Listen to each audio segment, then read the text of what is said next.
Pagkalipas ng 5 araw, nagtatanim si Lance sa kanyang kuweba nang may kumatok sa pinto sa labas. Si Lance ay abala sa pagbubukas ng pinto. "Senior, may balita," sabi ng guard na nakatayo sa pintuan kay Lance. Bumalik na si Yuna. Natarante si Lance at nagtanong. Ang gwardiya na ito sa pintuan ay ang parehong gwardiya na ginugol ni Lance ng isang spirit stone sa ika-7 baitang upang bumili ng balita mula sa auction ilang araw bago. Sinabi sa kanya ni Lance noong umalis siya sa auction ilang araw na ang nakalipas na pumunta at magulat sa kanya nang may balita siya tungkol kay Yuna. Pagkatapos ng 5 araw na paghihintay, sa wakas ay nakatanggap kami ng ilang balita. Sinabi ni Lone Weidong, "Senior, hindi na bumalik ang unang prinsesa, ito ay kanyang kamahalan ng unang emperador at Senior Ma-Forcing at iba pa na bumalik." Sila ay naniniktik kay Yuna. Lone Guardian Dong, "Oo, nakuha na nila ang balita tungkol kay Yuna, ngunit ang balita ay hindi pa ganap na nakumpirma." "Anong nangyari kay Yuna? Nasaan ang tao? Sabihin mo." Ayon sa balitang narinig ko kaninang umaga, si Yuna ay nasa hangganan ng dagat sa pagitan ng dinastiyang Mo at dinastiyang Yao. Sinalubong siya ng isang prinsipe ng tao na Yao Dynasty, at ang prinsipe ng Yao Dynasty ay nahuli si Yuna. At kasabay nito, pinatay ang lahat ng mga tagasunod ni Yuna at sinira ang barko ni Yuna. Ang prinsipe ng dinastiyang Yu. Nagulat si Lance, bago natitiyak ni Lance na sinasagwa ni Yuna ang kanyang bangka patungo sa Hilaga, at ang Hilaga ay ang dagat ng Yao Clan Dynasty. Sa hindi inaasahang pagkakataon, ito ay maging kamag-anak sa Yao Clan Dynasty. Sinabi ni Lone Weidong, "Kami, ang dinastiyang Moji, ay walang magandang relasyon sa dinastiyang Yao Clan, o maaari nating sabihin na ang relasyon ay lipas na." Ang dahilan kung bakit ang prinsipe ng dinastiyang Yao Clan ay nangahas na hulihin si Yuna, akala ko matatapos na ang dinastiyang Mo Clan, at maganda si Yuna, kaya hindi siya maglaro ng walang kabuluhan. Naglakas loob siya. Galit na galit si Lance. Gayunpaman, ang balitang ito ay mula sa bibig ng isang mangingisda, kaya't hindi pa matukoy kung siya ay talagang nahuli ng prinsipe ng dinastiya ng Yao Clan. Sinasabing ang kanyang kamahalan ng Chang Emperor ay personal na nagtungo sa kabisera ng ang Yu Dynasty at hiniling na ibigay nila ang prinsesa, ngunit syempre hindi nila ito aaminin at tahasan itong itinanggi. Kaya, ang usapin ay nasa isang hindi pagkakasundo. Ang Yao Clan Dynasty. Nanlamig ang tingin ni Lance. Sa ngayon, ang kanyang kamahalan, ang pinakamatandang emperador, ay nagsasagawa ng pagpupulong upang pag-usapan ang bagay na ito.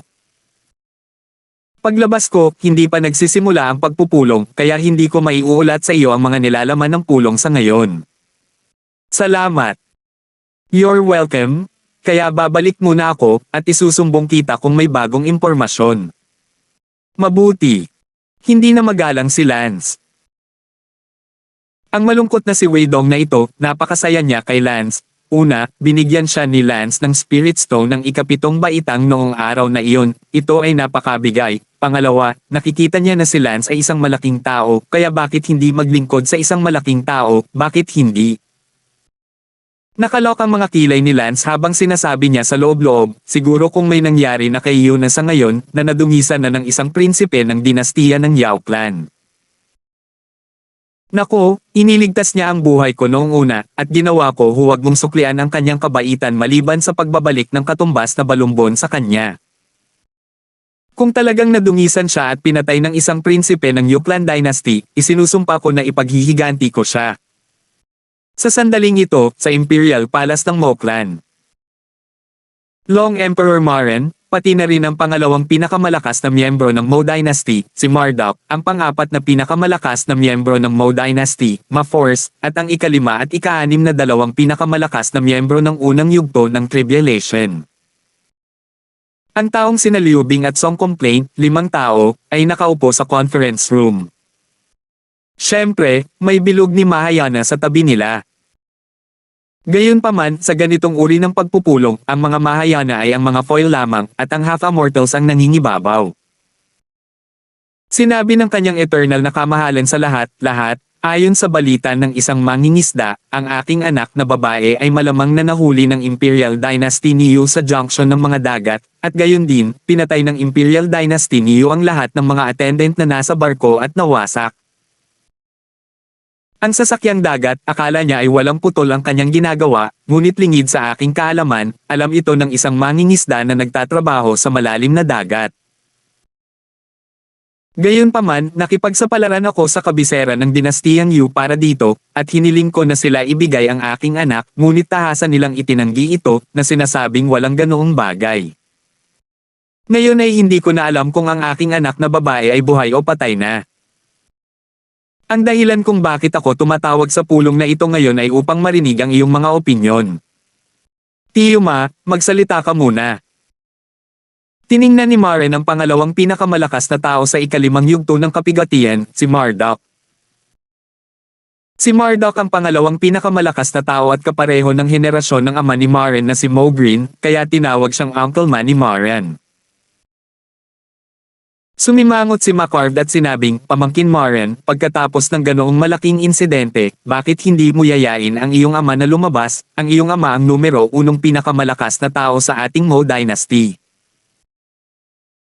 Ang anak ni Marduk na si Ma-Force ay abala sa pagsasabing, "Oo, Kuya Chase, si Yuna ang pinakapaboritong apo ng iyong ama at, noon pa man ay nanganganib na mawalan ng sariling pagtatanim upang tulungan siyang magtanim, ngayon ay nahuli na si Yuna, Tiyo Mo. Walang dahilan si Green para hindi lumabas Tinatawag mo lang ang tatay ko para mag-meeting pero hindi ang tatay mo, anong nangyayari dito?" Sa mga hindi nakakaalam, akala nila si Uncle Moghrin, di ba? Pumanaw na. Pangit ang mukha ni Harold, itong si Marduk at ang kanyang anak, tila sinasadyang pahirapan ang mga bagay-bagay. Agad na nagkunwaring saway si Ma-Force, "Don't talk nonsense, Uncle, only you are asking." "Nag-aalala lang ako kay Uncle Marduk," Ma-Push said with a flick of his mouth.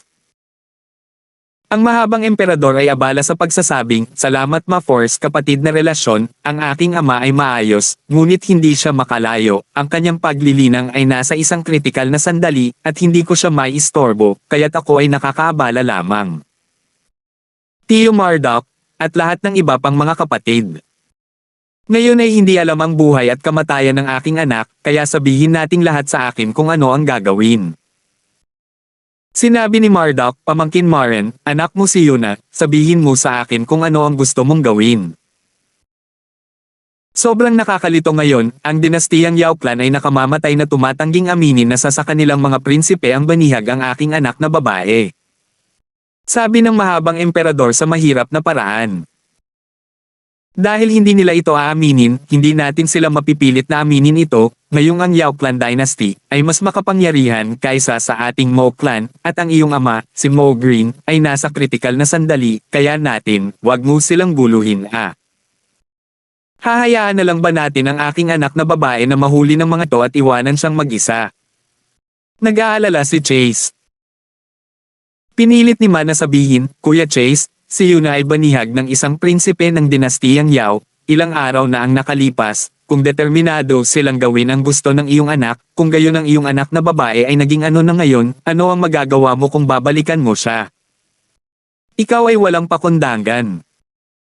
Ang mahabang emperador ay umungal sa galit, hindi napigilan dahil napakawalang galang ni Ma-Force. Labis na nagalit si Ma-Force sa sinisigawan at madilim na iniwan ang kanyang bibig. Tumawa si Marduk, "Maren nephew, bakit ka magagalit? Ano ang magagawa mo? Kung gusto mong sisihin, sisihin mo ang iyong anak, hindi mo talaga alam ang langit, hindi ka nanatili ng maayos sa pambansang kabisera, mayroon kang to go out. If the Yao Clan Dynasty keeps refused to acknowledge it, we really have no choice, we can't kill her, besides, nakapunta ka na dun minsan, at hindi mo rin ba nauwi sa hindi pagbabalik sa kanya?" 1792. Humingi ng tawad na sinabi ni Maren, "Uncle Marduk, kung tutuusin, ika-4 na yugto pa lang ako ng tribulation, at kakatapos ko lang ng posesyon ng Long Emperor sa loob ng ilang taon, kaya wala akong gaanong prestihiyo sa Six Seas, kaya kailangan kitang problemayan para tulungan akong tumakbo sa Yao Clan Dynasty." Sa tingin ko, sa iyong reputasyon, ang Yao Clan Dynasty ay tiyak na hindi maglalakas loob na hindi ka igalang, nakikiusap sa iyo ang pamangkin. Sinabi ni Marduk, pamangkin Maren, hindi mo ba ako pinapahirapan? Ako rin ay nasa queue na sandali sa aking paglililang kamakailan, hindi ako maabala.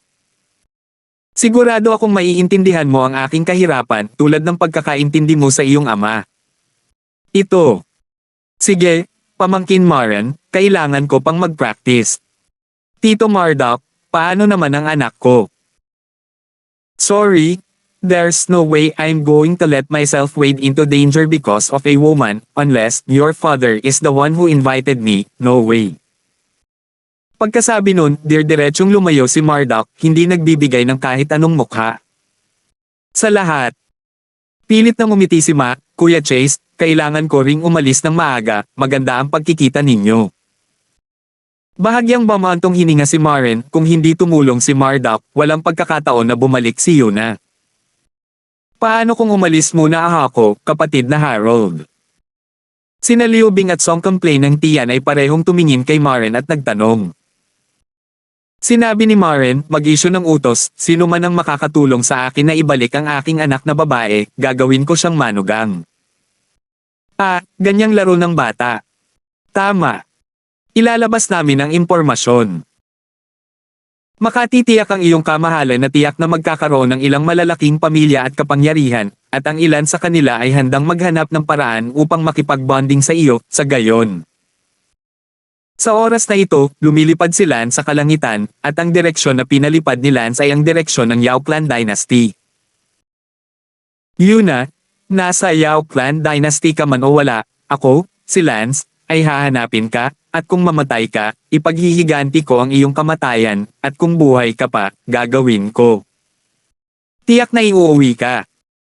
Ito ay itituring na pagbabalik ng pabor sa pagliligtas sa iyong buhay.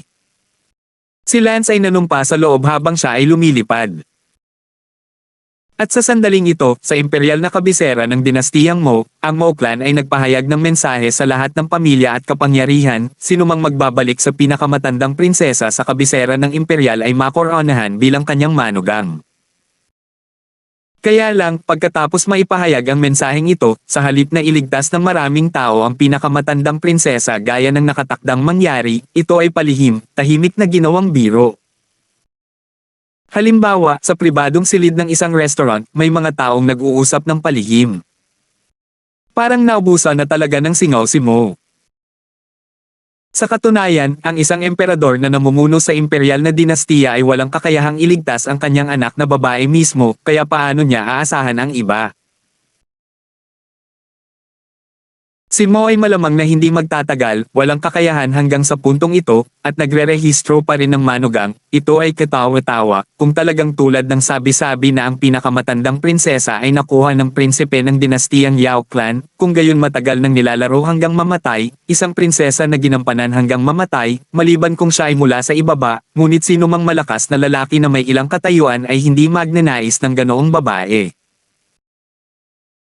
Ang dinastiyang Mo, pagkatapos maghari sa loob ng mahigit 100,000 taon, sa wakas ay babagsak sa henerasyong ito at, ngayon ay isang bagay na lamang ng pagtukoy sa buhay at kamatayan ni Mo Green, kung sino man ang makakapagtukoy na si Mo Green ay patay na, kung gayon ang Mo Dynasty, ay agad na nawasak. Hindi ko alam kung talagang may hanggal na pumunta upang iligtas si Yuna para sa posisyong manugang na iyon pagkatapos na ilabas ni Maren ang Imperial Decree. Paano nagkaroon ng ganoong tanga, hindi pa banggitin, ang may kakayahang iligtas ang pinakamatandang prinsesa ay hindi isang grifter na tulad ko, ito ay dapat na isang tao mula sa ilang makapangyarihang malalaking immortal na lipi ng paglilinang. At ang malalaking immortal na iyon. Mga pamilya ng paglilinang, hindi sila tutulong sa isang dinastiya na malapit ng gumuho. Sa oras na ito, sa isa sa mga mansyon sa bilog ng Imperial Palace ni Mo. Hahaha, gusto talaga ng idiot na si Maren na tulungan mo siyang maibalik ang kanyang anak, tanga. Tumawa ng malakas ang ikatlong yugto ng martial robbery horse pusher. Bangsak.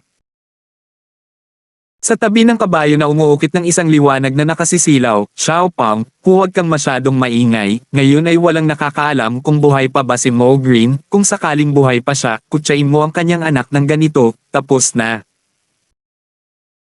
Ano ang laruin ng itlog? Ang matandang multo na iyon ay patay na siyam sa bawat 10, kung hindi siya patay, bakit nawawala ang paglalaro, lahat ng palatandaan ay patay na siya. Hindi pa rin sigurado, walang nakakaalam, mas mabuting mag-ingat sa mga sasabihin mo, kung sakaling hindi pa talaga siya patay at talagang naghahanda na tumama sa susunod na kaharian, ang ikapitong yugto ng kapigatian, hindi iyon karaniwan. Ama, kung talagang hindi siya patay at tinatamaan ang ikapitong yugto ng kapigatian, kung magtagumpay siya sa paghampas nito, hindi ba siya matatapos sa amin? Nagulat si Force, medyo natatakot pa rin sa wika ng kanyang ama. Walang makakapaggarantiya ng anuman, kaya mag-ingat sa sasabihin mo sa hinaharap. Kung ganoon ay totoo, tatanggihan mo ba ang kahilingan ni Maren? Hindi, kahit buhay pa talaga si Mo Green, ako pa rin ang pangalawa sa pinakamalakas, si Mo na ang pinakamahina sa siyam na Immortal Dynasties, papatayin pa ba niya ako, tsaka, totoo naman na hindi ako makakataka sa panganib. Dahil sa isang babaeng nasa merging stage. Mabilis na lumilipad si Lance sa ibabaw ng karagatan. Makalipas ang mga 3 araw, sa wakas ay dumating si Lance sa Yaoplan Dynasty. Siyempre, pumasok si Lance sa Yaoplan Imperial Capital sa mababang paraan at hindi nakaakit ng anumang atensyon.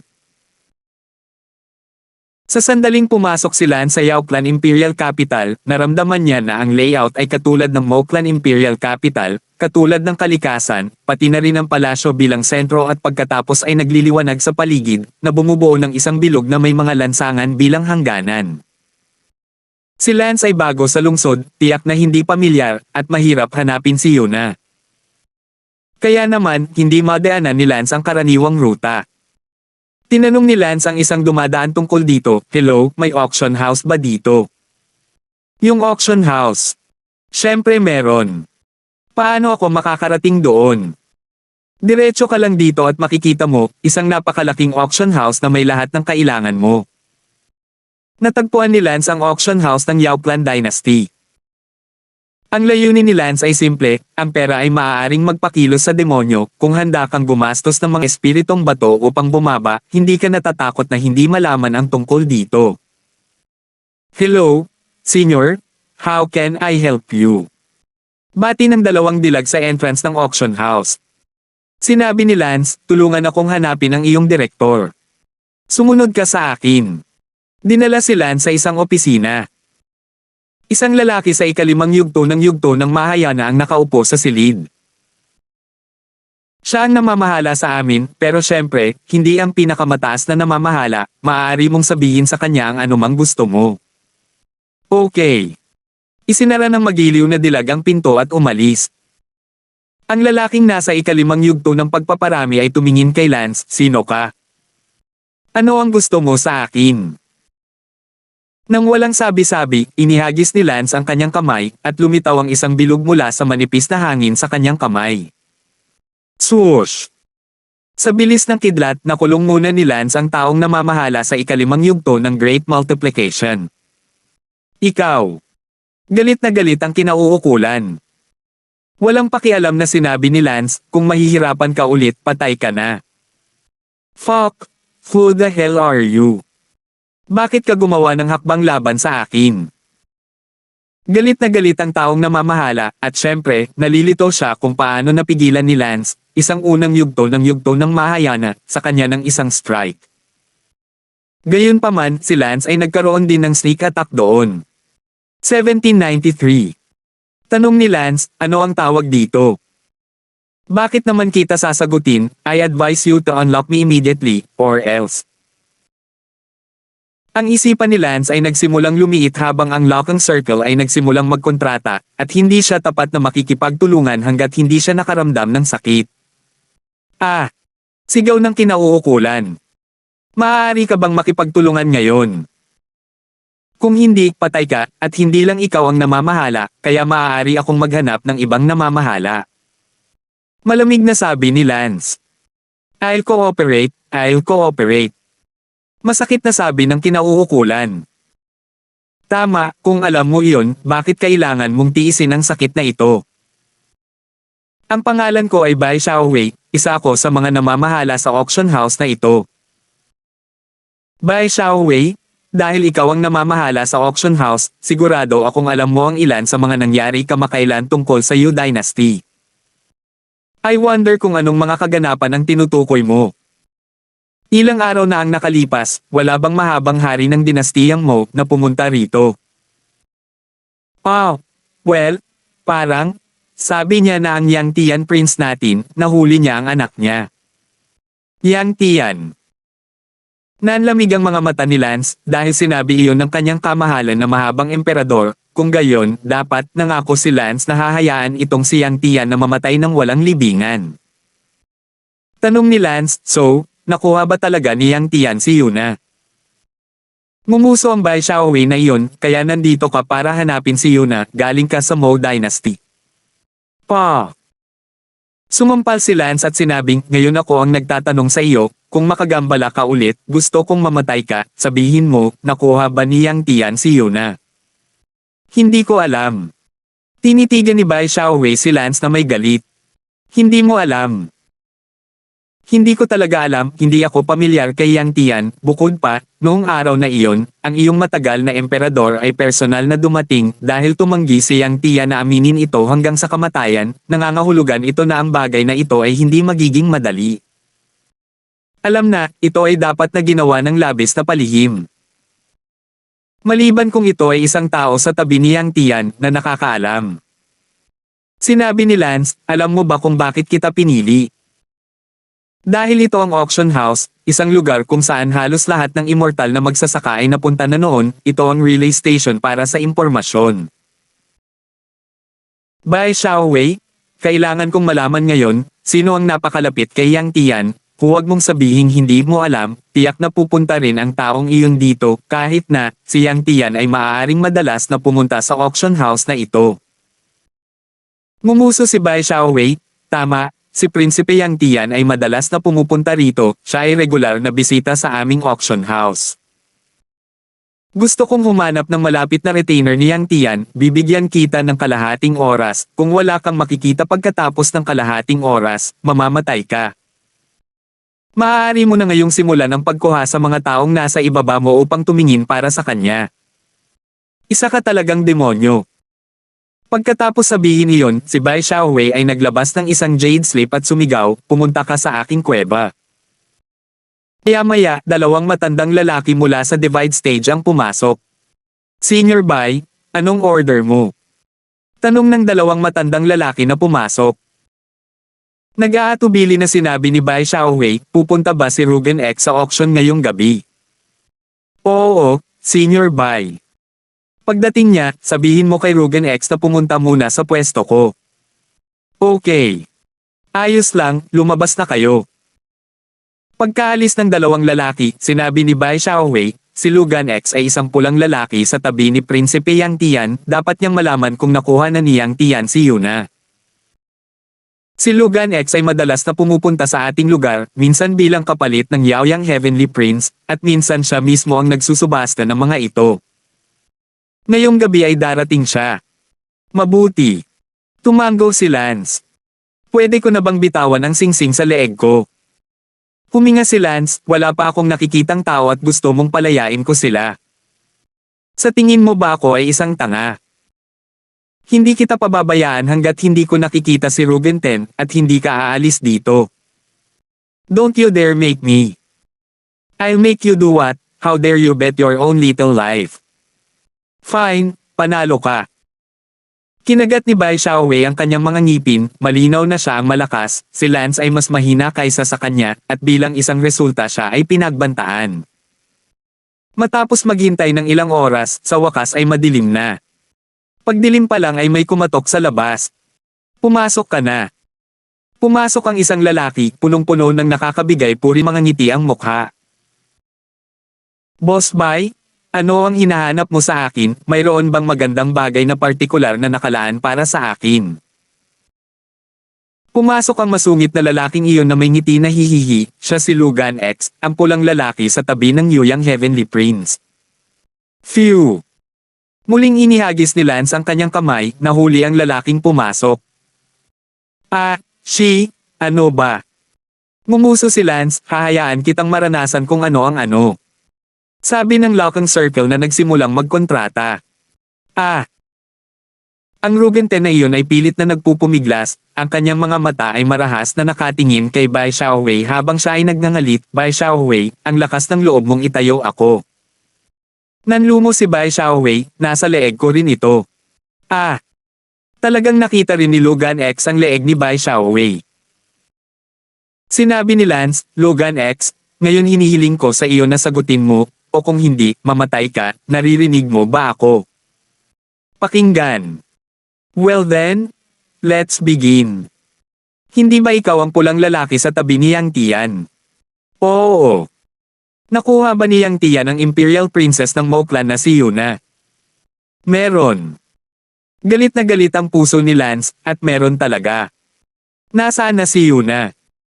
Dumudugo ang puso ni Lance nang itanong niya ito, marahil sa wala, ngunit tiyak na pinaglalaroan siya ng masama. Hindi ko alam. Ano, hindi mo rin alam? Oo.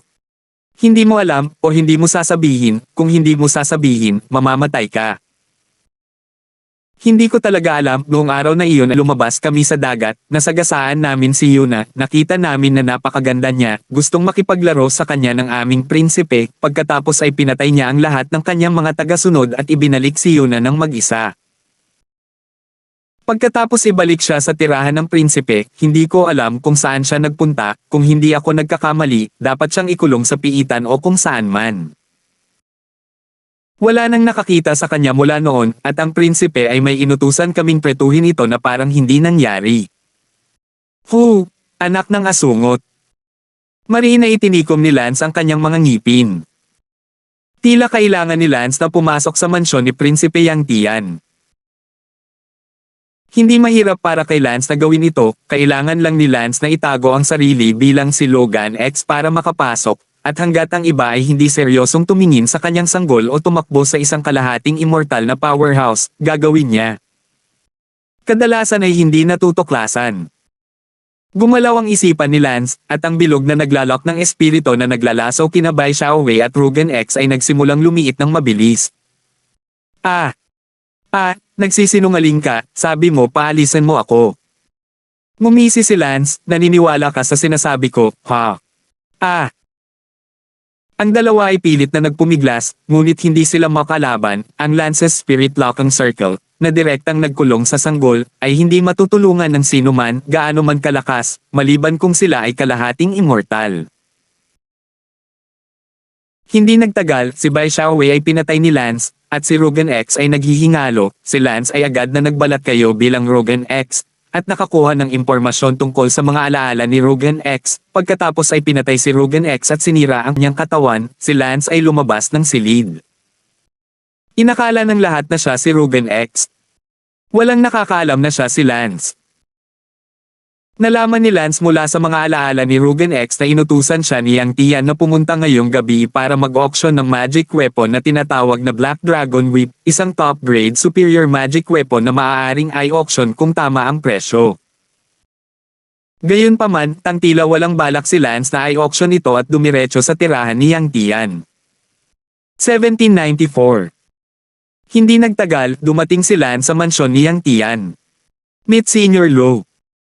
Nang makarating sila sa gate, binati pa ng ilang gwardya na nagbabantay sa gate si Lance, magalang na tinawag siyang Senior Lo. Ngumiti si Lance at sinabing, nandito ba si Prinsipe Yang Tian? Sumunod si Lance sa mansyon ni Yang Tian upang hindi mapigil. Hinanap ni Lance ang mga alaala ni Rugen at nalaman na sa likod bahay ng Yang Tian, mayroong isang nakatagong silid sa ilalim ng lupa, isang lugar na walang sino mang pinapayagang lapitan. Nahulaan ni Lance na kung nabubuhay pa si Yuna, dapat siyang makulong sa sikretong silid na ito. Dumiretso si Lance sa likod bahay ni Yang Tian. Stop! Sa gate ng backyard, 10 divide stage powerhouses ang sabay-sabay na hamarang kay Lance. Hinahanap ko si Yang Tian. Kabastusan, ito ang restricted area ng bahay ng prinsipe. Ano ka ba, nangangahas na lumabag at tinawag ang prinsipe sa kanyang pangalan. Galit na galit ang isa sa mga lalaking nasa ikasyam na yugto ng panghuhula. Ngumiti si Lance, ano ang silbi ng pag-uusap ng napakaraming kalokohan sa mga basurang ito, binaliktad ni Lance ang kanyang kamay at lumitaw ang isang bilog sa kanyang palad. Swoosh!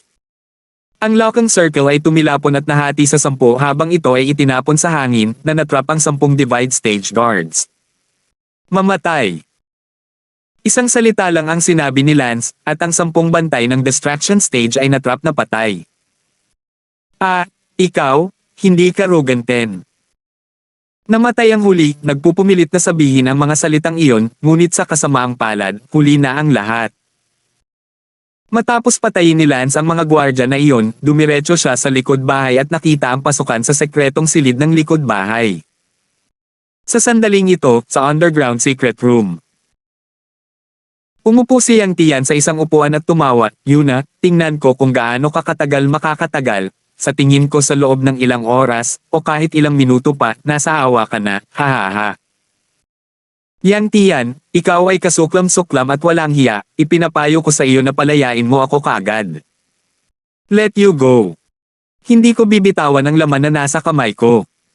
Hindi ka pakakawala ng lolo ko. Mahinang pagbabante ni Yuna. Lolo mo. Ay pupu, malamang patay na ang lolo mo na si Dark Green. No way, hindi patay ang lolo ko. Babae, tanga, napakaraming araw na kitang hinihintay, at kung hindi kita kinukulit buong araw at gabi, kukunin ko ang apelyido mo. Sabi ni Yang Tian. Nawala ng pag-asa si Yuna, hindi na talaga siya makatagal. Matapos mahuli si Yuna dito, nag-activate siya ng isang secret scroll. Ang secret scroll na iyon ay isang protective array. Ang protective array na ito ay hindi masyadong malaki, nagawa lang nitong protektahan siya hanggang sa 3 metrong radius sa paligid ng kanyang katawan. Sa orihinal, gustong dumisan ni Yang Tian si Yuna, ngunit sa kasamaang palad, ang protection na scroll na ito ni Yuna ay masyadong malakas at hindi ito masira ni Yang Tian. Gayunpaman, hindi nagmamadali si Yang Tian dahil alam niya na ang protective scroll ni Yuna ay tiyak na mabibigo ng dahan-dahan. Oo naman, wala pang kalahating buwan, mabibigo ang protective scroll ni Yuna. Kung wala na, mag-e-expire ito sa loob ng ilang oras o kahit na minuto. Hahaha. Tumingin si Yang Tian sa walang katulad na pagkabalisa na si Yuna at tumawa, habang mas nababalisa si Yuna, mas nalulupig siya. Si Yuna ay balisa sa loob, bakit hindi pa sila matunten ng tatay ko at ng iba pa dito, bakit hindi pa sila pumunta para iligtas ako, kung hindi sila pumunta para iligtas ako, madudumihan talaga ako ng ang halimaw na ito. Tila nakita ni Yang Tian ang sakit ni Yuna at sinabing, Yuna, huwag kang maghintay, walang darating para iligtas ka, totoo. Siya nga pala, ang iyong ama ay dumating dito mga 10 araw na ang nakakaraan, ngunit sa kasamaang palad, ako ay buong tanggi na itinanggi na hindi kita hinuli, at ang iyong ama ay walang pagpipilian kundi ang umiwas. Ngayong iyong dinastiyang mo, ay malapit ng gumuho, ikaw malapit ng maging laruan sa ilalim ko. Imposible. Maniwala ka man o hindi, bukod pa rito, isa pa ang masasabi ko sa iyo, gustong hilingin ng tatay mo na lumabas si Marduk at iligtas ka, ngunit sa kasamaang palad, tumanggi si Marduk, malapit ng maging dinastiya ng Ma-family ang Mao dynasty mo, hahaha. Siya nga pala, ang tatay mo ay nagkaroon ng kawalan ng kakayahan na maglabas ng isang imperial na utos na nagsasabi na kung sino ang makapagliligtas sa iyo ay ipapakasal ka sa kanya. Sa kasamaang palad, walang dumating para iligtas ka dahil walang gustong maging anak ng prinsipe. Batas ng isang imperial dynasty na malapit ng gumuho at magiging katatawanan, hahaha. Napatulala si Yuna, hindi alam ni Yuna na namumuhay sa tamis na napakaraming nakatagong panganib ang dinastiya.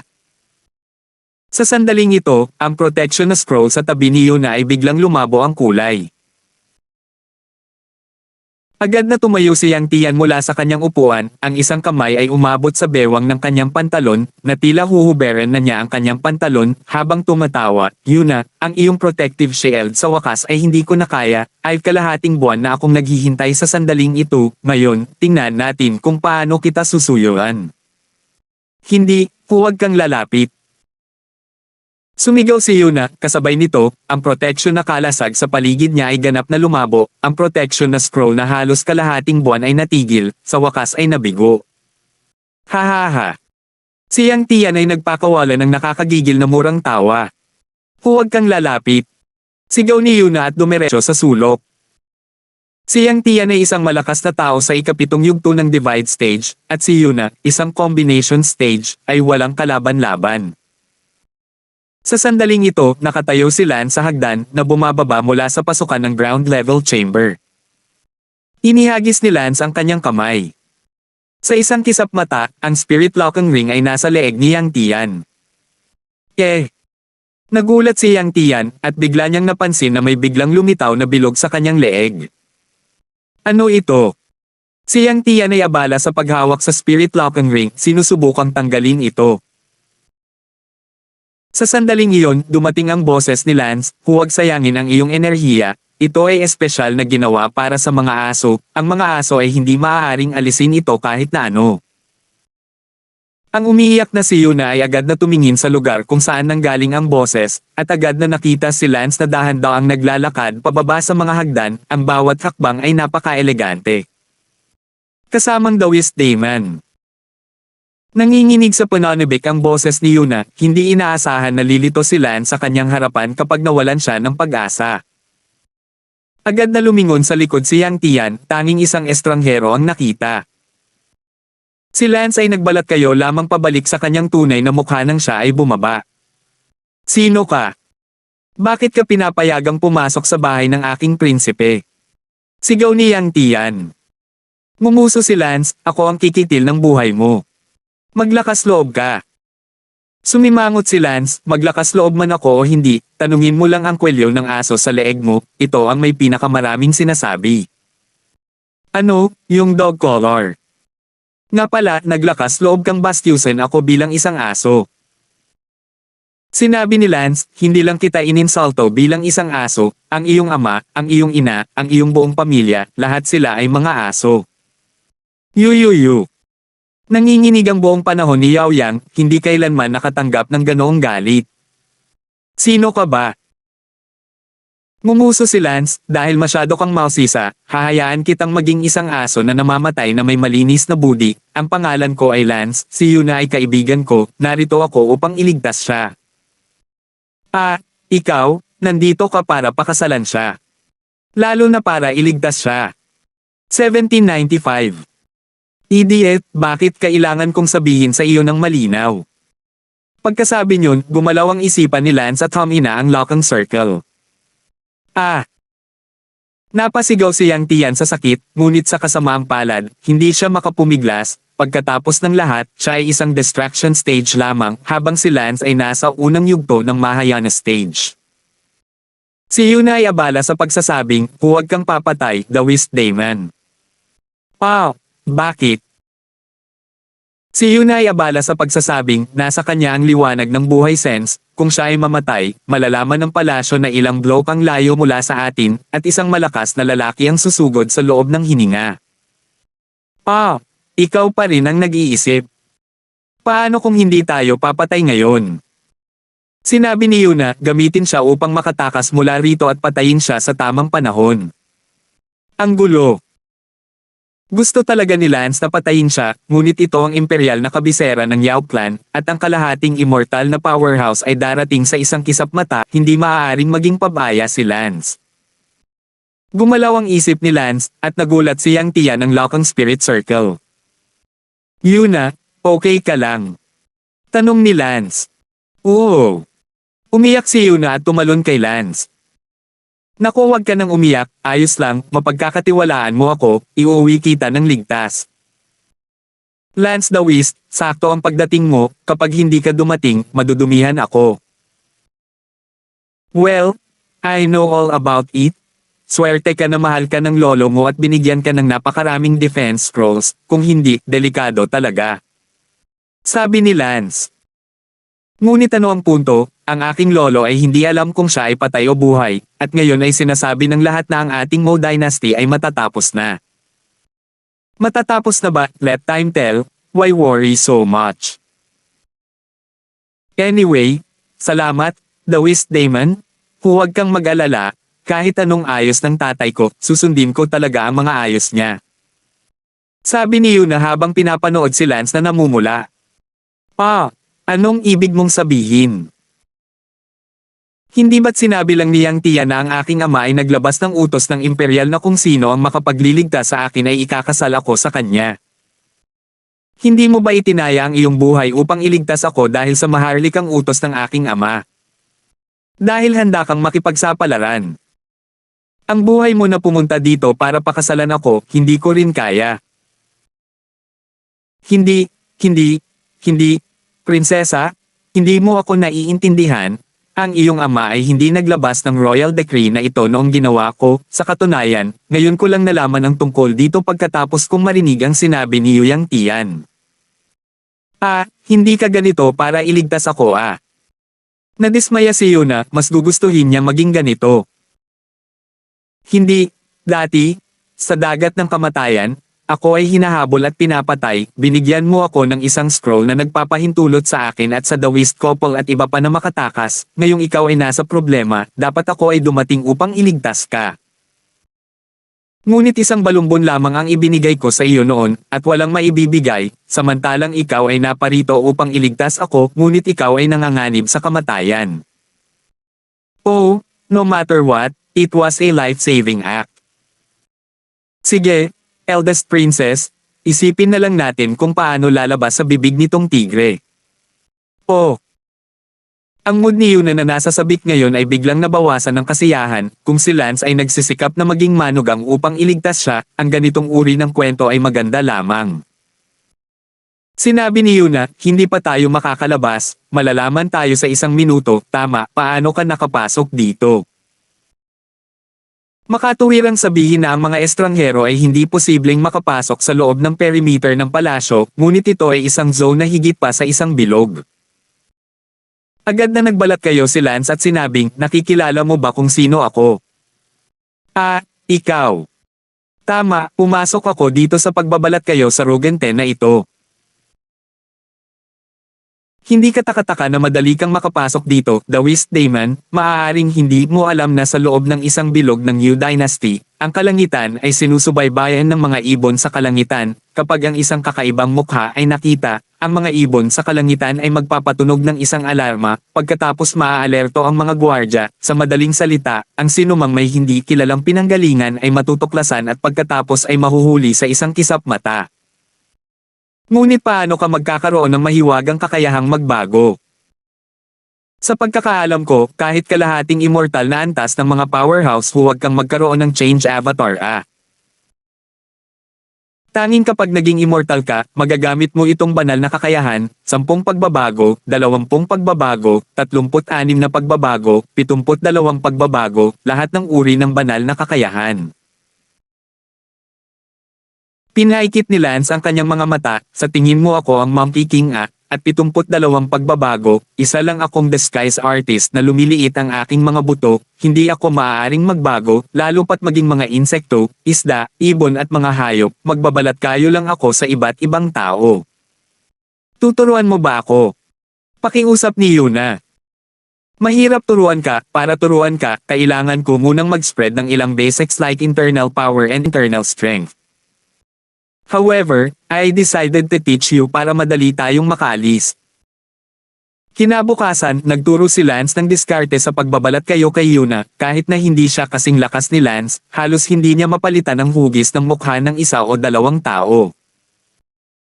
Sige, lalabas ako ngayon para sunggaban ang isa sa mga alipin ng prinsipe, pagkatapos ay itago mo ang sarili mo sa kanya, pagkatapos nito ay magsisimula na tayong umalis. Pagkalipas ng ilang minuto, kinuha ni Lance ang isang kasambahay at pumasok.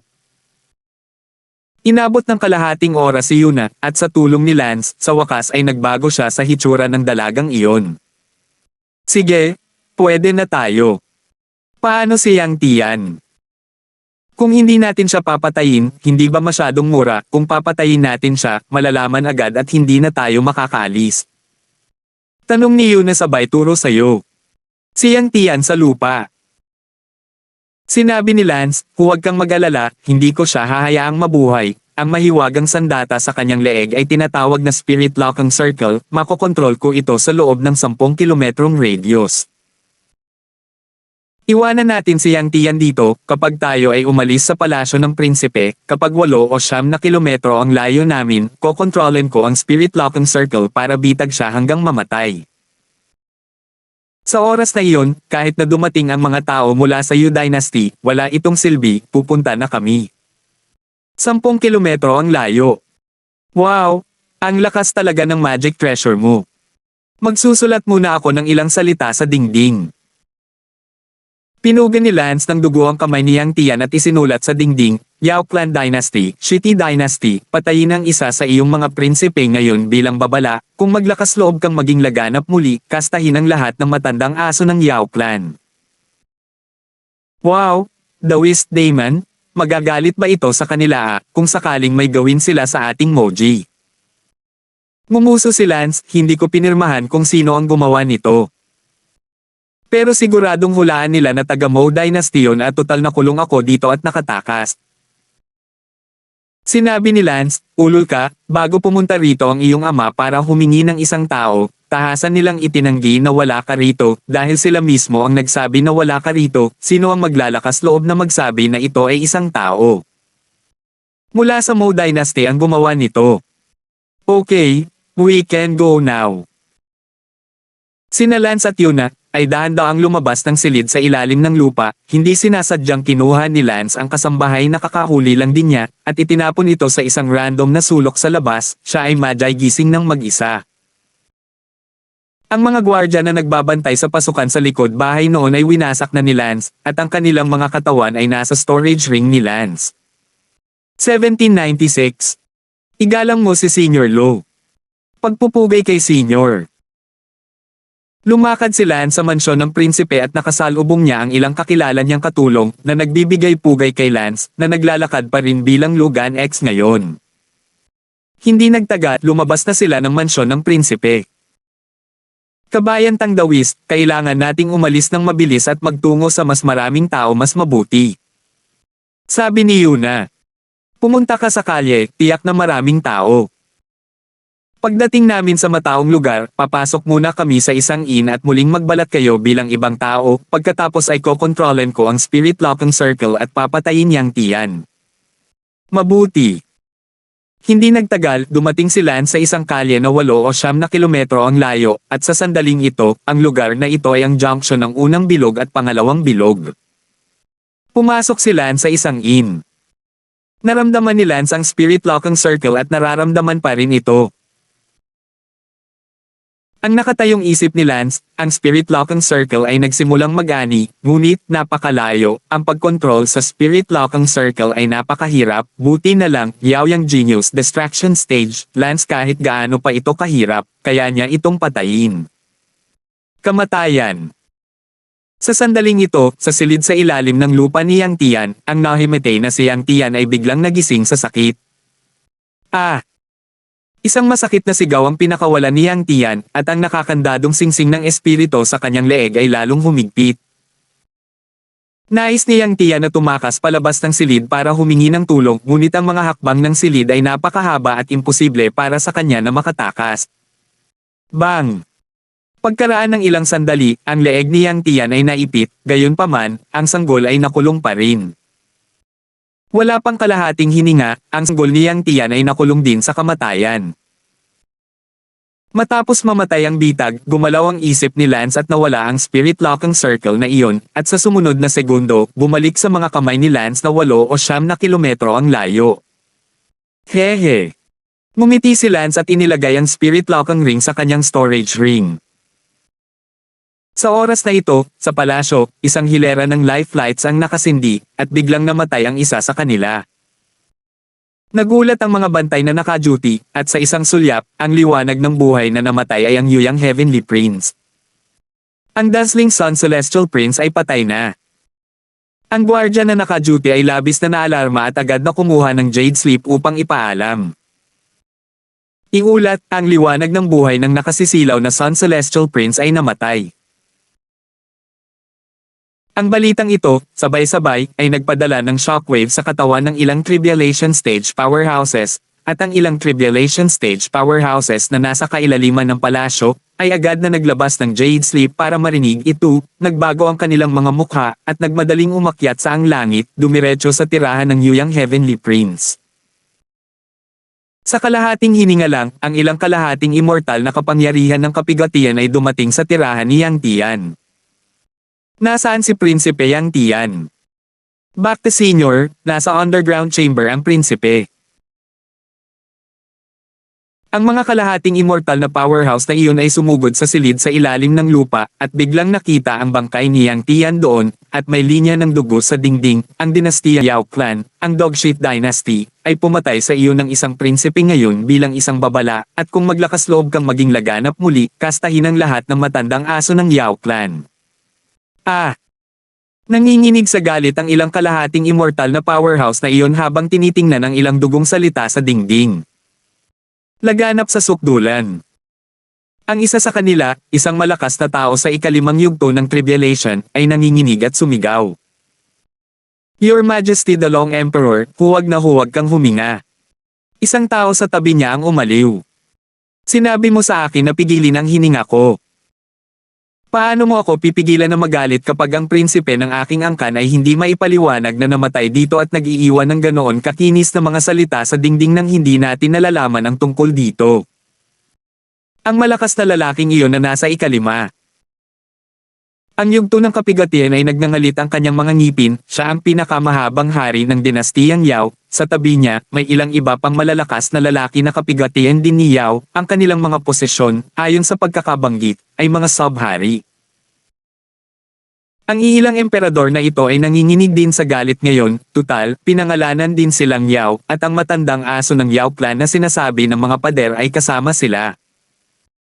Habulin mo agad ako, baka kakaalis lang ng mamamatay tao, habulin mo. Oo. Biglang, ang buong imperial na kabisera ng Yao Clan Dynasty ay nasa isang estado ng kaguluhan, at hindi mabilang na mga immortal na magsasaka ang lumabas sa puwersa. Sa ngayon, sina Lance at Yuna ay nagbago na ng kanilang mga disguise at naging isang napaka-ordinaryong tao, isang tao na kahit si Lance mismo ay hindi pa nakikita noon. Ngayon na tayo.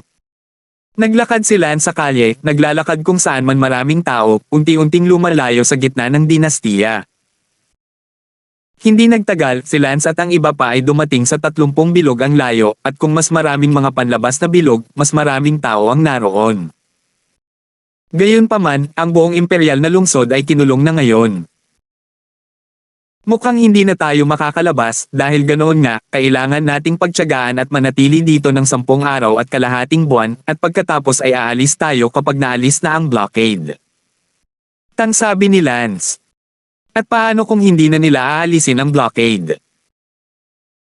Hindi, ito ang imperial capital kung tutuusin, na may napakalaking populasyon, ang Yu Dynasty ay hindi maaaring panatilihing nakakulong ito.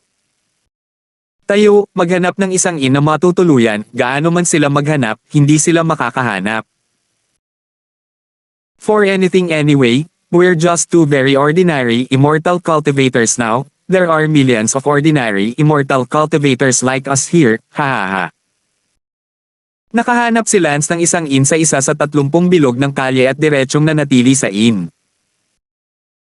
Ang mga makapangyarihang tao sa kalangitan ay lumilipad na parang mga lamok, tila ang Yao Clan Dynasty ay talagang nagalit at gumawa ng ganoong kalaking kaguluhan, ngunit hindi nakakagulat, kung tutuusin, isang prinsipe ang napatay sa ilalim mismo ng kanilang mga ilong.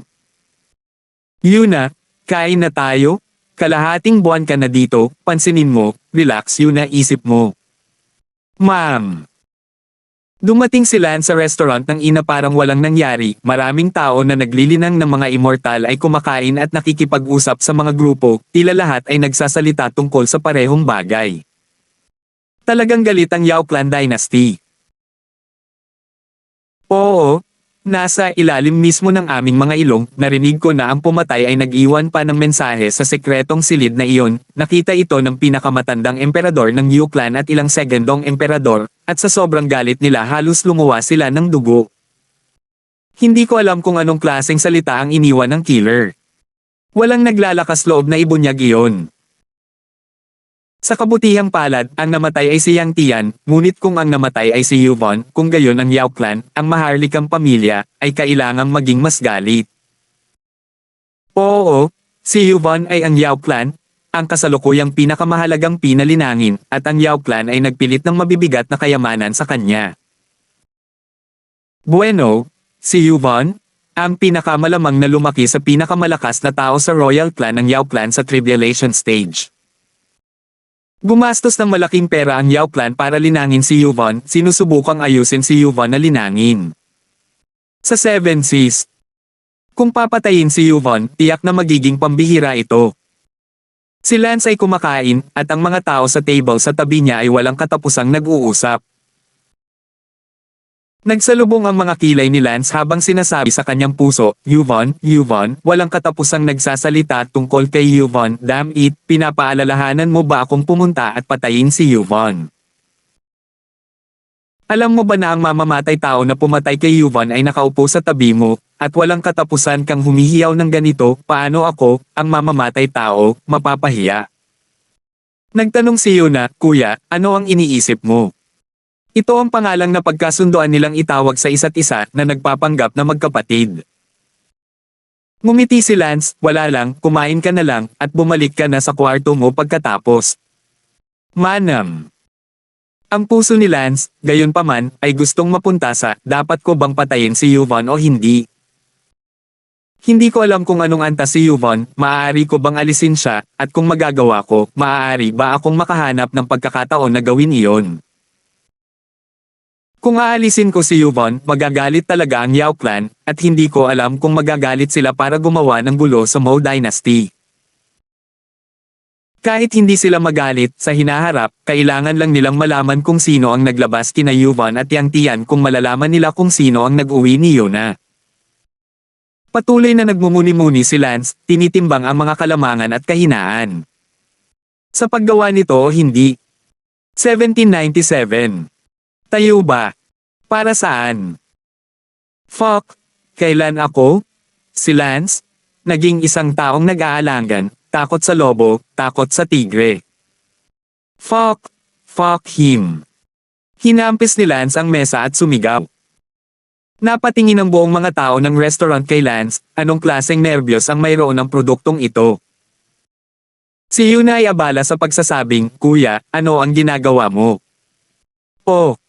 Tumawa si Lance at mabilis na sinenyasan si Yuna na umalis. Buti na lang hindi pinansin ng lahat sina Lance at Yuna. Pagbalik sa silid, abala si Yuna sa pagtatanong, ano ang bigla mong sinigaw ngayon, ano ang gusto mo?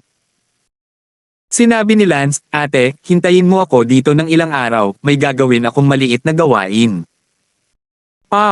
Anong klaseng errand ang ginagawa mo? Hindi ba pwedeng kasama kita? Umiling si Lance, hindi pwede, napakalaki nitong gagawin ko. Hindi mo sasabihin sa akin. Natatakot ako na sa pamamagitan ng pader, mapapaalala ko lang sa iyo ang lalaking pinag-uusapan lang ng lahat sa restaurant, at gusto ko siyang sapakin.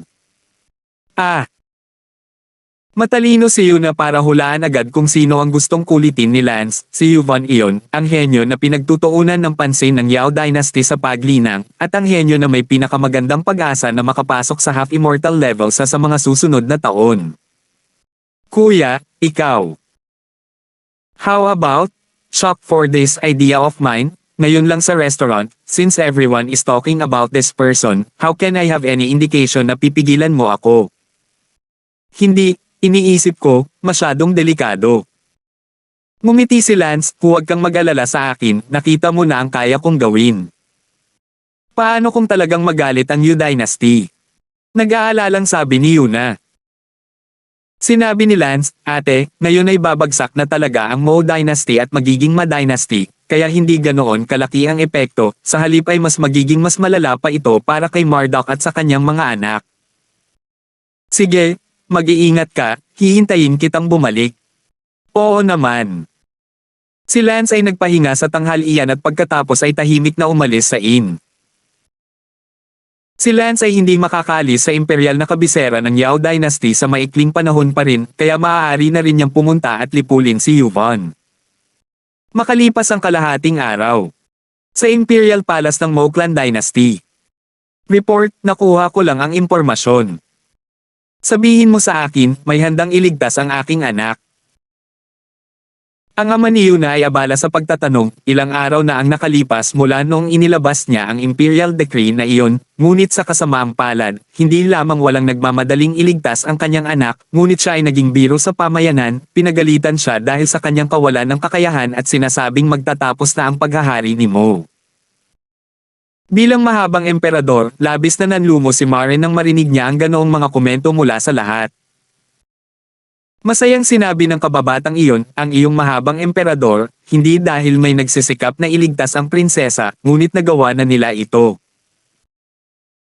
Ngayon lang, nagpadala ang ating mga intelligence officer ng balita mula sa Yao Clan Dynasty na ang prinsesa ay naligtas, at ang taong nagligtas sa prinsesa ay pinatay din ang Yaoyang Heavenly Prince. Mukhang gulat ang panganay na emperador habang sumisigaw sa loob, walang sino man ang napupuot kay Yang Tian kaysa sa kanya, at sa ngayon, ang lalaki ay pinatay na. Hahaha, good kill. Quickly tell me, who went to do this thing? It's surprising so fast, pagbalik niya, talagang gagamitin ko ulit siya, ay recruit ko siya as my son-in-law. Tuwang-tuwang sabi ni Marian. Ito, iyong mahabang emperador, ang taong iyon ay hindi nagparehistro para sa record. Di bale, malalaman natin pagbalik niya. Kamahalan, ang Long Emperor, ngayong isinara na ng New Dynasty ang kanilang imperial capital at natunton ang mamamatay tao, maaaring hindi na sila makabalik ng ganoon kadali. Ito. Ngayon ay maaari na lamang nating hintayin ang balita at ipagdasal na bumalik ang bayaning iyon ng maayos. Hindi lamang ang kanyang kamahalan na mahabang emperador ang nalaman ng balita, lahat ng tao sa imperial capital ng dinastiyang Mo ay nagsimula ring ipalaganap ang balita tungkol dito, bago ang lahat ay tuyain at naisip na walang mangmang ang makakaranas nito, ngunit sa ngayon, lahat hindi nakaimik. Si Lance ay nakatayo sa labas ng mansyon ng isang prinsipe. Siyempre, si Lance ay lumilitaw bilang isang kasambahay sa sandaling ito. Ang katulong na ito, ang katulong sa mansyon ni Prince Yuvon, ay isang mababang antas na immortal na magsasaka, sa yugto lamang ng chi practicing. Pumasok si Lance sa mansyon. Ayon sa memory information ng babaeng iyon, dumiretso siya sa cultivation chamber ni Prince Yuvon. Madaling nakapasok si Lance sa cultivation chamber ni Yuvon. Sa ngayon, si Yuvon ay naglilinang ng husto, siya ang pag-asa ng buong Yuvon Dynasty. Hindi niya mapabayaan ang lahat, si Yuvon ay kasalukuyang nasa divide stage, at siya ay wala pang 100. Taong gulang, kaya siya ay lubos na umaasa. Pagkatapos maglakad ni Lance papunta sa secret room, nang makita ni Yuvon si Lance, galit na galit siyang napag-alitan, murang maid na nagpapasok sa iyo. Inihagis ni Lance ang kanyang kamay, at sa isang kisap mata, pinatayo siya ng spirit locking ring ni Lance. Sinabi ni Lance, Yuvon, huwag mo akong sisihin sa pagiging malupit, lahat tayo ay kabilang sa iba't ibang kampo, narito ako para ipadala ka sa iyong paglalakbay. Nagulat si Yuvon, hindi ka katulong sa bahay ko, nandito ka para patayin ako. Oo. Sino ka sa tingin mo, na pwede mo akong patayin kung gusto mo? Alam mo bang isa akong prinsipe na pinagtutuunan ng pansin ng New Dynasty sa paglilinang, at marami akong protective scroll sa akin, kaya mo, hindi man lang makalayo sa akin ng 3 hakbang, kaya paano mo sasabihing patayin ako? Haha! Tumawa si Lance, nakapwesto na ang spirit locking ring ni Lance, at hindi pa rin siya sapat para patayin siya. Mapalad na sinuot lang ito sa kanya ni Lance nang hindi muna siya binati, o kung hindi. Baka hindi na talaga maisuot pagkatapos niyang i-activate ang defense scroll niya. Kahit napatayin mo ako, sa tingin mo makakatakas ka. Nang mapatay ang liwanag ng buhay ko, sa loob ng ilang paghinga, sumugod ang pinakamalakas na miyembro ng aking angkan. Ngumisi si Lance, kung talagang kasing ganda ng sinasabi mo, maaari ko bang itanong paano namatay si Yang Tian? Huwag mong sabihin sa akin na hindi mo alam na patay na siya. Ah, pinatay mo ba si Yang Tian? Nagulat ang katawan ni Yuvon, hindi siya nakaimik sa mga salita ni Lance. Oo, kung talagang napakagaling niya, bakit hindi niya ito nahuli noong pinatay niya si Yang Tian? Oo naman. Sa wakas ay napagtanto ni Yuvon na ito ay masama at gusto niyang sumigaw ng tulong. Ngunit, huli na ang lahat. Sa sandaling gumalaw ang isip ni Lance, kontrolado siya ng spirit locking circle na hindi makapagsalita. Sinabi ni Lance, huwag kang mag-alala, hindi kita papatayin kaagad, ngunit ito ay halos kapareho ng mamatay ngayon para sa iyo, dahil ipapatumba kita, at pagkatapos kung makatakas mula sa iyong mansyon, kontrolin ang spirit locking circle para patayin ka, sa oras na iyon, gaano man kalakas ang Yu Dynasty mo, walang silbi ang pagpunta mo rito at hindi mo alam kung sino ang pumatay sa iyo. Hindi ka mamamatay ng payapa. Ngumuso si Lance, at sa sumunod na segundo, si Yuvon ay walang malay. Sa loob-loob na sinabi ni Lance, Yuvon, ang landas ng walang kamatayang cultivation, maging stepping stone ka para sa ibang tao o ibang tao ang magiging stepping stone para sa iyo, kaya, sorry gosh, huwag mo na akong makilala sa susunod mong buhay. Agad na umalis si Lance sa mansyon ni Prinsipe Yuan at dumating sa isang kalye na 7 o 8 kilometro ang layo. 1798. Habang naglalakad si Lance sa kalye kung saan dumarating at pupunta ang mga tao, gumagalaw ang kanyang isip upang kontrolin ang locking spirit circle. Ah! Wala pang kalahating segundo, namatay si Yuvon. Sa isa sa mga bulwagan na nagbibigay buhay sa palasyo, namatay ang mga ilaw ni Prinsipe Yuvon. Ah! Namutla ang guard na naka-duty, nakatingin sa liwanag ng buhay na nawala ng malay. Sa ngayon, tinutuntun pa rin niya ang mamamatay tao na pumatay kay Yuvon, ngunit hindi niya inaasahan na gagawin ni Yuvon. Mamatay muli, at higit sa lahat, ang katayuan ni Yuvon ay hindi isang bagay na may kukumpara kay Yuvon A. Walang oras na mag-isip ang gwardya na iyon at agad na kinuha ang isang jade slip para magsumbong. Halos sa susunod na segundo, natanggap ng lahat ng half-immortals ang jade message na ito. Hindi. Hindi. Sa ilang mga lugar sa Yu Dynasty, ilang half-immortal powerhouses, halos sabay-sabay na sumigaw, ang kanilang mga mukha ay namumula, at nagmamadaling umakyat sa kalangitan, dumiretso sa tirahan ni Yuvon. At si Lance ay tumatalbog na ngayon sa kalye, at sa sandaling ito, siya ay nagbabago sa isa pang napaka-ordinaryong tao. Ang pagpatay kay Yuvon ay halos hindi matukoy, at walang nakakaalam na si Lance ang may gawa nito. Pagsapit ng hating gabi, bumalik si Lance sa inayon sa ika-30 bilog. Si Yuna ay nag-aalala tungkol kay Lance at naghihintay sa silid ni Lance hanggang ngayon. Tumalon si Lance sa bintana at nakita si Yuna. Hoy, bakit ka nandito sa kwarto ko, bakit ayaw mong matulog? Sa wakas nakabalik ka na, pinag-alala mo ako hanggang sa mamatay. Si Yuna ay abala sa pagtalon, ngunit sa sandaling tumalon siya, napagtanto niya na tila sumobra na siya. O sige matulog ka na, kung hindi ka bumalik sa kwarto mo para matulog, maiwan na kita, wala akong pakialam na may nagpapasaya sa akin sa gabi. Gusto mo? Namula si Yuna at pinandilatan si Lance mula noon. Iyon. Patay. Alam ni Lance kung ano ang gusto niyang itanong at direktang sumagot. Wow! Ang galing mo!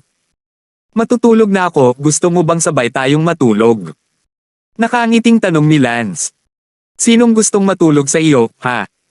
Tumakbo si Yuna na pulang-pula ang mukha. Halatang naligo si Yuna at pumunta sa kwarto ni Lance para maghintay, kaya ang maluwag na damit na suot ni Yuna ay mukhang napaka-sexy kaya gusto talaga siyang isda ni Lance para matulog sa kanya. Kinabukasan, nang magising sina Lance at Yuna, ang buong royal city ng Yao Clan Dynasty ay sumabog. Dahil, narinig ng lahat ang balita na kagabi ng gabi, napatay si Prinsipe Yuvon. Ang ina tinutuluyan ni Lance ay ganap na magulo, at kahit na, lahat ng mga bisita ay nakaramdam ng kaunting takot. Si Lance at Yuna, gayunpaman, ay kumain at uminom gaya ng nakagawian, na para bang wala itong kinalaman sa kanila.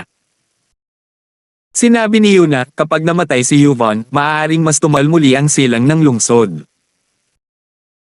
Hindi mahalaga kung gaano katagal upang masil ang lungsod, mayroon kaming maraming oras upang maghintay pa rin, mayroon kaming lakas ng loob na silyuhan ang lungsod para sa natitirang bahagi ng aming buhay. Iyon lang ang naroroon. Sa sandaling iyon, may nagsasalita sa table sa tabi ni Lance, isa kang pusa sa dati mong buhay. Seryoso.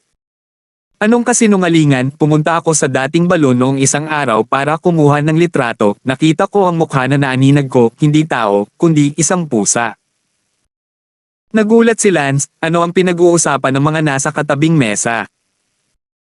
Si Lance ay abalang lumingon at nagtanong, dalawang dawista, ano ang ibig mong sabihin dyan?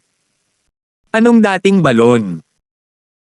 Ang isa sa kanila ay nagsabi, kasamang dawist, maaaring hindi mo alam, sa 5 bilog ay may isang mabangis na puno, sa ilalim ng mabangong puno na iyon, mayroong isang balon, sabi-sabi, kung pupunta ka sa balon at kumuha ng litrato, ikaw can see your past life from the well.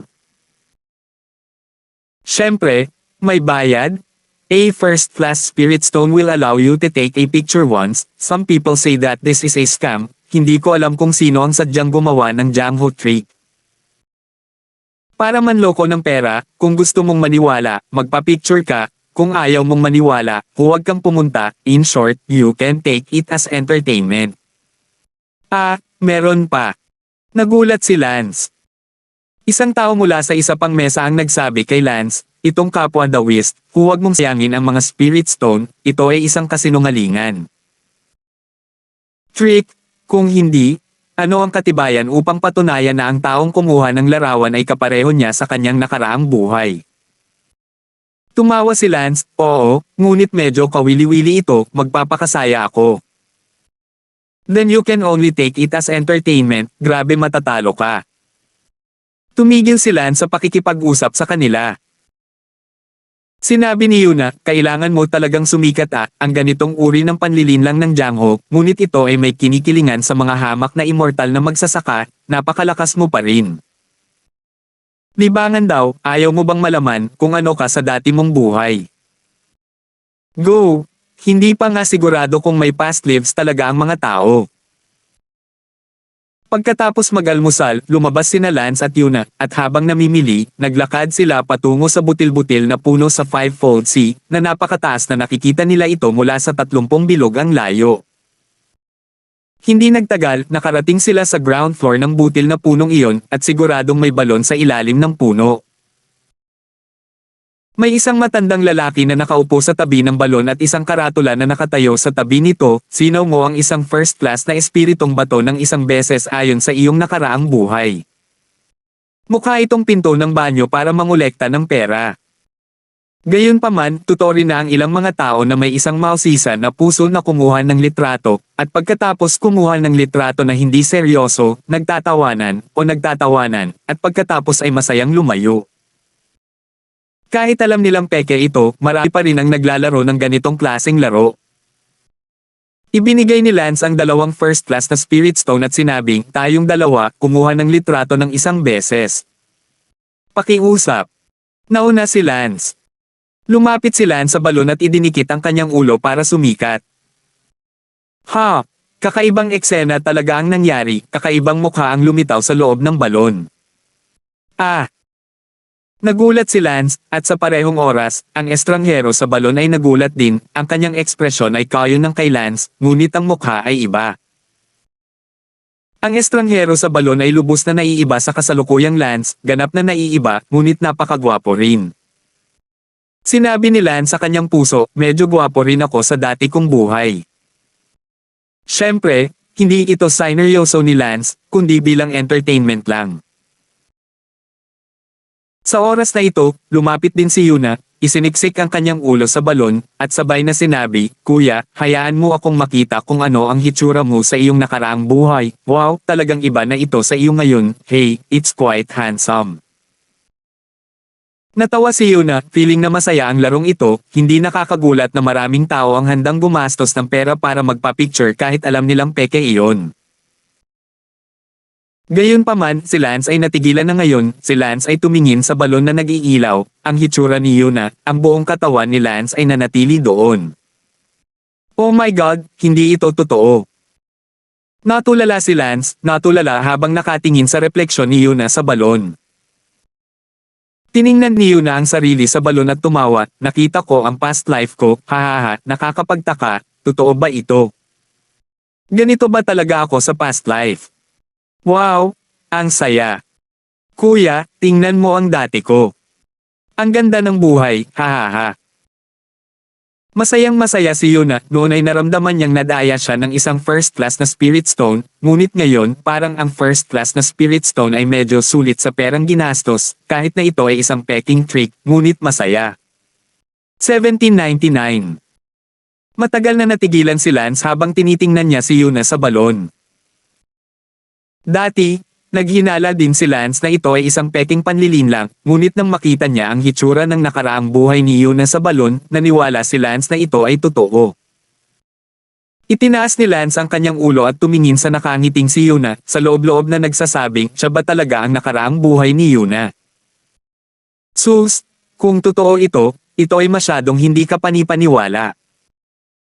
Sa unang pagkakataong nakita ako ni Yuna, sinabi niya na mayroon siyang isang espesyal na pakiramdam para sa akin. Nang makita ni Yuna na si Lance ay nakatingin sa kanya, abala siya sa pagpigil sa kanyang ngiti at nagtanong, Kuya, ano ang nangyayari sa iyo? Ako. Haha, hindi mo siniseryoso to, no? Masayang tumawa si Yuna. Pagkatapos tumawa, inaliw ni Yuna, Kuya, hindi ba sabi ng mga tao sa dati na masarap mag-entertain, pero kung seryoso ka matatalo ka? Oo, matatalo ka kung seryoso ka, pero mas gugustuhin kung maniwala na totoo ito. Sabi ni Lance habang nakatingin kay Yuna na medyo natigilan. Tumingin si Lance kay Yuna at naramdaman ang pagbabago ng mukha ni Yuna saglit, naging ibang mukha, isang mukha na hindi malilimutan ni Lance.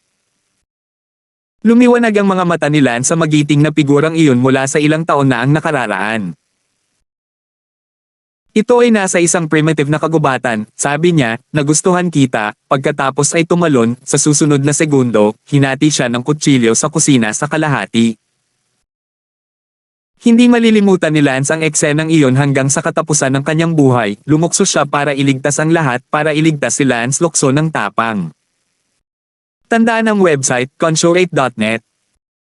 Hindi makakalimutan ni Lance ang mga salitang sinabi niya nang tumalon siya sa kanyang kamatayan, na gusto niya si Lance.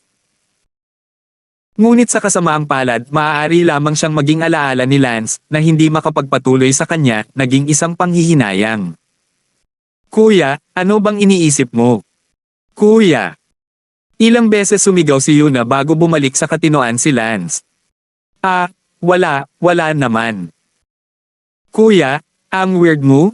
Natulala ka na simula nung nakita mo yung dati mo, tapos sinabi mo sa akin na wag seryosohin, talo ka kapag ginawa mo. O tama ka, wag mong seryosohin. Kuya, bumalik na tayo. 5 bilog ito ng News Imperial City, parang hindi masyadong ligtas, mas mabuti pang bumalik sa 30 bilog ang layo. Euro, you can go wherever you say. Malumanay na sabi ni Lance, ngunit syempre, si Lance ay naging maamo kahit papaano. Medyo nakaramdam ng kakaiba si Yuna, bigla na lang naging lumanay ang tono, may nagawa ba siyang mali? Kuya, okay ka lang ba talaga? Wala lang, anong magagawa ko? Pero nararamdaman ko na lumambot ka. Naging masama ba ako sa'yo noon?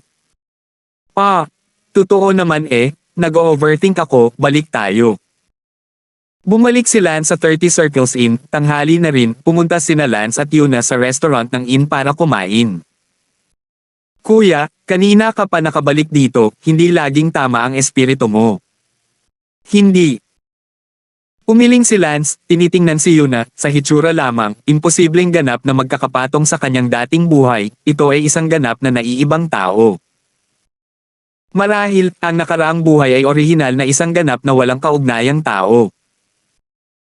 Tanong ni Lance, ate, naisip mo na ba kung totoo ang dating buhay na iyon?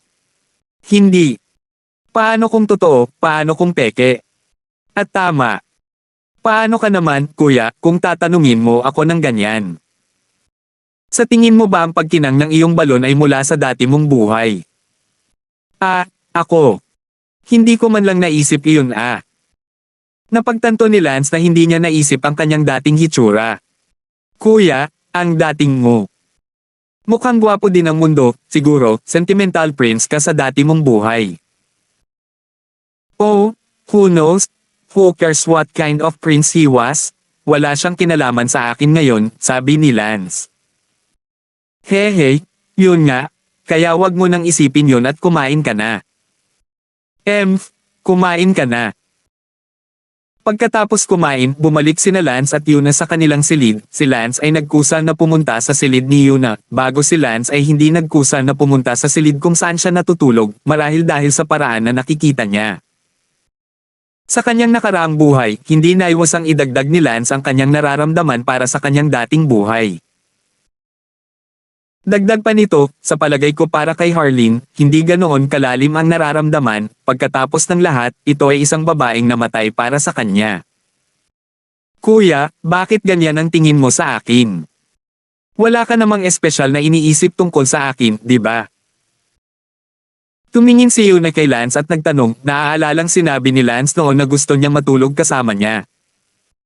At hindi ko maiwasang mag-isip tungkol dito. Nako, napaka-imaginative mo. Sige ate, may regalo ako sa'yo. Anong malaking regalo? Umupo ka. Umupo si Yuna. Naglabas si Lance ng ilang 7th grade spirit stones. Ang daming 7th grade spirit stones. Sinabi ni Lance, kuya, ikaw. Ate, huwag kang magsalita ng anuman, pumunta ka sa isang estado ng pagdadalisay ng mga espiritong bato, at pag-uusapan natin ito kapag natapos na. Ito. Sumunod ka. Sinimulan ni Lance na tulungan si Yuna na pinuhin ang mga spirit stone. Si Lance ay hindi naglabas ng maraming mga spirit stone na kailangan niya sa isang pagkakataon dahil sa takot na ang mga spirit stone ay masyadong makapal upang makaakit ng atensyon. Si Lance ay napuno ng asim, ang tanging nakikita niya ay ang magiting na figurang iyon, ang mapait na sinabi ni Lance sa loob, Cherry Sakura, sa aking nakaraang buhay, hindi kita matutulungan, sa buhay na ito, sa wakas ay matutulungan kita. Bagamat hindi matiyak ni Lance kung ito ay totoo o hindi, ngunit walang pakialam si Lance, magpanggap tayo na si Yuna talaga ang reincarnation ni Cherry Sakura. Sa kanyang nakaraang buhay, siya ay si Prinsesa Cherry Sakura ng kaharian ng Lunaris. Sa buhay na ito, siya ay muling nagkatawang tao upang maging pinakamatandang prinsesa ng dinastiyang Moji. Siya ay isang prinsesa sa parehong mga buhay, at siya ay muling nagkatawang tao sa mundo ng mga espiritu, tila na ang mabubuting tao ay talagang may magagandang gantimpala, at mayroon pa rin siyang marangal na katayuan pagkatapos ng kanyang muling pagkakatawang tao. Noong nakaraan, narinig ni Lance ang mga tao sa ina nagsasabi na siya ay isang pusa sa kanyang nakaraang buhay. Naniniwala si Lance na ang mga masasamang tao, marahil, ay muling nagkatawang tao bilang isang hayop. Lumipas ang isang buong araw. Umalis si Yuna mula sa yugto ng kombinasyon, direktang umaakyat sa unang yugto ng Mahayana. Gosh! Natulala ang buong katawan ni Yuna nang maramdaman niya ang pagbabago sa sarili at hindi makapaniwalang tumingin kay Lance. Kuya! Napaawang ang bibig ni Yuna habang tinatawag si Lance. Ngumiti si Lance, ito ang magandang regalong ibinigay ko sa iyo. Napaluha si Yuna at may pasasalamat na sinabi, Kuya, ang makilala kita ngayong taon ay tiyak na isang pagpapalang nalinang ko sa aking nakaraang buhay. Nagulat si Lance, isang pagpapalang nalinang sa nakaraang buhay. Ma'am, kung hindi dahil sa mga biyayang nilinang ko sa dati kong buhay, paano kita nakilala, baka nadungisan na ako ng Yuyang Heaven, lalo pa ngayon. Hindi mailarawan ni Yuna. Kanyang nararamdaman sa sandaling ito. Ngumiti si Lance, mapait din ang puso ni Lance. Sa isang nakaraang buhay, si Cherry Sakura ay namatay para kay Lance, kaya talagang isang pagpapala ang muling pagkikita sa buhay na ito. Posible kayang nasa kamay ng Diyos ang lahat. Lahat ng bagay na tila random sa mundong ito, sa katunayan, konektado sa sanhi at bunga. Hindi naintindihan ni Lance, alam lang ni Lance na hindi na niya hahayaang magdusa muli ng kaunting pinsala ang reincarnation ni Cherry Sakura, at ang panghihinayang ng dating Cherry Sakura, tiyak na makakabawi siya sa buhay na ito. 1800. Tumangala si Lance sa langit, ang kalangitan ay napuno ng mga gwardya, hinahanap ang pinaghihinalaang mamamatay tao. Biglang gumalaw ang mga kilay ni Lance, abala sa pagsasabing, Yuna, nakahanap ako ng paraan para umalis, haha, sinisisi ko to sa katangahan ko, hindi ko naisip ang ganitong paraan noon. Anong paraan? Hindi tulad ng lungsod ay selyado at walang makakaalis. Tumangala si Lance sa langit at sinabing, sa napakaraming gwardya na ipinadala ng Yu Dynasty sa kalangitan, naghahanap sa lahat ng dako para sa mga pinaghihinalaang mamamatay tao, bakit hindi tayo maaaring magpanggap bilang mga gwardya? Hindi madaling umalis sa Yu Dynasty kung nagkunwaring guard kami. Ha? Oo, pero... Sige, feel free to wait for my orders tonight. I'll grab a male and 2 female guards and we'll disguise ourselves as them. Mabuti. Sa sandaling ito, sa dinastiyang Moji. Sa pag-uulat sa kanyang kamahalan na mahabang emperador, ang pinakabagong balita, ang Yuvan na prinsipe ng Yao Clan Imperial Dynasty ay pinatay din. Pumasok ang isang lingkod upang magulat. Ano? Patay na si Yuvan, siya ang pinaka-promising na susunod na henyo ng Yao Clan na humakbang sa pagnanakaw. Oo. Mula sa mga balitang nagmula sa Yao Clan Dynasty, ang taong pumatay kay Yuvan ay dapat na siya ring taong pumatay kay Yang Tian.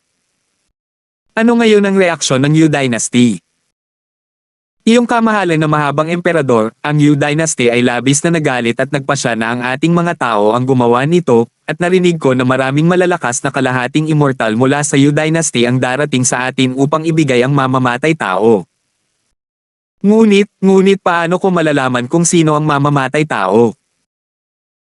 Kamahalan, ang taong nagpunta upang iligtas ang prinsesa ay ang nakilala nilang mamamatay tao, gayunpaman, ang iyong kamahalan ay dapat mag-isip kung paano ito haharapin, ang mga malalakas na lalaki ng Yu Clan Dynasty ay dapat na dumating sa lalong madaling panahon.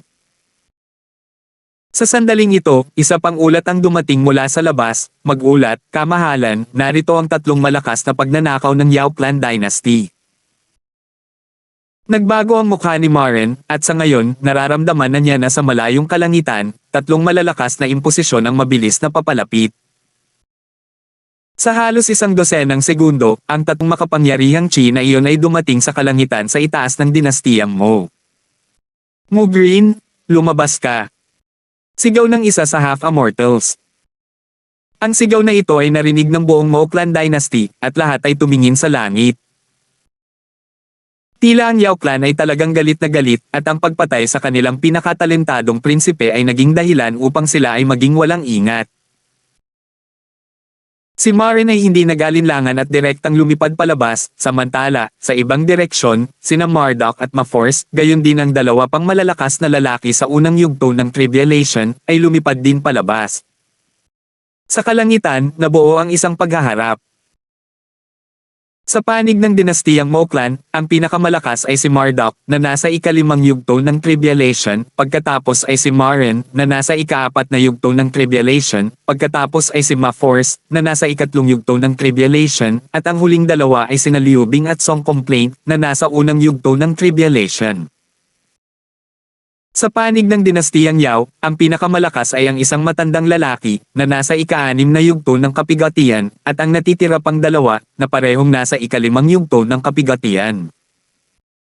Masasabing ang panig ito ng Oyao Clan Dynasty ay ganap na durog sa Mo Clan Dynasty. Ang eskultor ng kabayo ay sumamba sa takot, pagbati sa senior na si Yubang, pati na rin sa mga kapwa dawista na sina Iris at Zion. Natarante rin si Maren at ang iba pa para magbigay galang. Ang Yusuf na iyon na nasa ika-6 na yugto ng kapigatian ay nagsabi na may mukha na puno ng galit, huwag mo akong pagsalitaan ng walang kaparerekon, ibigay mo ang mga tao.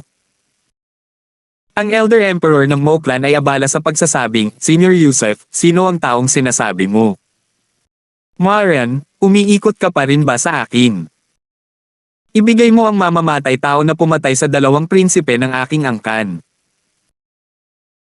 Umuungal si Yusef, ang dagandong na ito ay parang ungol ng leon, ang mga tasa at mangkok ng porselana ng Mou Dynasty sa ibabaw na basag ang lupa, at ang pinakamababang antas na immortal na magsasaka ng yugto ng Chi Refining ay direktang umungol sa dagandong na ito, dumudugo ang kanilang mga mata at ilong at tainga, at pagkatapos ay nahulog sa lupa at namatay. Masasabing pagkatapos ng malaking dagandong na ito, ang kabiserang lungsod ng dinastiyang Mou, hindi bababa sa 10,000 ng pinakamababang antas na immortal na mga magsasaka ang namatay. Naramdaman ni Maren ang galit ni Yusef at nanginag sa kanyang puso, hindi niya maiwasang tumingin sa lupa, nagsimulang magkagulo ang mga tao sa kabiserang lungsod, napakaraming namatay ng sabay-sabay, kaya natakot ang lahat, kung ang malakas na kalahati ay immortal sa ang langit ay nagkaroon ng labanan, kung gayon hindi ang 10,000 mga immortal sa ilalim na antas ang namatay ngayon, ngunit karamihan sa mga immortal ay naapektuhan. Ibigay mo o hindi. Ang mamamatay tao na pumatay sa 2 prinsipe ng aming angkan ay dapat ang iyong ipinadala upang iligtas si Yuna. Sabi ng isa sa kanila, isang 5th stage robbery powerhouse na nagngangalang Iris. Si Marduk ay abala sa pagtingin kay Maren at malakas na pinagalitan, Maren, ibinigay mo pa rin ang mamamatay tao, gusto mong mapatay ang lahat Medyo nagalit si Maren, ganoon na nga ang pagkakataon, ngunit kinukulong pa rin ni Marduk ang kanyang sarili, alam ni Marduk, hindi man lang alam kung sino ang pumunta para iligtas ang panganay na prinsesa, ngunit sinabi pa niya iyon sa kanyang mukha. Tito Marduk, kaka-issue ko lang ng Imperial Decree, hindi ko nga alam kung sino ang mamamatay tao, tapos ngayon hindi pa bumabalik ang anak ko, tsaka, umamin ba sila sa disguise na ang nakahuli sa anak ko noon ay Yang Tian? Isang half-immortal ng Yao clan ng Suman Goat, oo, ang humawak kay Maren noon ay si Yang Tian, tingnan mo nga, hindi pa patay ang iyong anak, mayroon tayong 2 patay na prinsipe. Galit na sinabi ni Maren, masyado kayong hindi makatwiran, maliwanag na ang mga prinsipe ninyo ang unang nakakuha ng aking anak, at ngayon ay hinahanap niyo pa rin siya. Cut the crap and hand over the murderer. Paumanhin, hindi ko alam kung sino ang mamamatay tao. Bamantong hininga si Maren. Ang ika-6 na yugto ng kabilang partido, si Yusef, ay kinagat ang kanyang mga ngipin at sinabing, Maren, huwag mong hanapin ang kamatayan. Ano? Kung hindi ko ibigay, papatayin mo ako. Tapos gawin mo, kahit patayin mo ako, hindi ko alam kung sino yon, tsaka hindi naman patay ang tatay ko, magsisisi ka. Kung maglakas loob kang atakihin ako. Pagbabante ni Maren. Ngayon ay magagamit na lamang niya ang reputasyon ng kanyang ama bilang banta, ngunit hindi niya alam kung patay o hindi ang kanyang ama, si Mo Green. Ikaw. Nang babarilan na ng isa sa mga yaw si Maren hanggang mamatay, pinigilan siya ng Yusef na iyon, at teka, hayaan mo muna siya.